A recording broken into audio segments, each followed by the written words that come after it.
شامل کرتے ہیں خانقاہ ڈوگرہ سے، جہاں خرم شہزاد شیرازی، رمضان راجپوت، چودھری جاوید راجپوت اور دیگر ممبران راجپوت برادری کی جانب سے مسلم لیگ نون کے نامزد امیدوار سردار محمد عرفان ڈوگر اور چودھری سجاد حیدر گجر کی حمایت کا اعلان کر دیا گیا۔ چیف رپورٹر تحصیل صفدرآباد سید طاہر محمود شاہ کی اس رپورٹ میں۔ تقریب میں سابق MNA سردار محمد عرفان ڈوگر، سابقہ چیئرمین سردار اظہار الحق ڈوگر، سابقہ چیئرمین میاں عمران حیدر ڈوگر،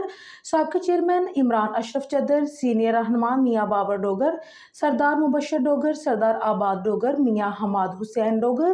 سردار محسن ڈوگر، سٹی صدر یوتھ ونگ رانا افضل علی مظہر، جنرل سیکرٹری راؤ وقاص، راؤ عتیق افضل، لیڈی ونگ کی صدر ڈاکٹر تسنیم کوثر، سید اشفاق رحمانی اور دیگر شہریوں کی بڑی تعداد نے شرکت کی۔ مقررین نے کہا ہے کہ ہمارے مخالف امیدوار خرم منور منج کا کاروبار جو منشیات فروشی، زمینوں پر قبضہ کرنا، بتہ وصول کرنا، جوئے خانے چلانا ہے، آپ سے التماس ہے کہ آپ اپنی نسلوں کو بچائیں اور شیر کو کامیاب کروائیں، میاں محمد نواز شریف کو کامیاب کروائیں۔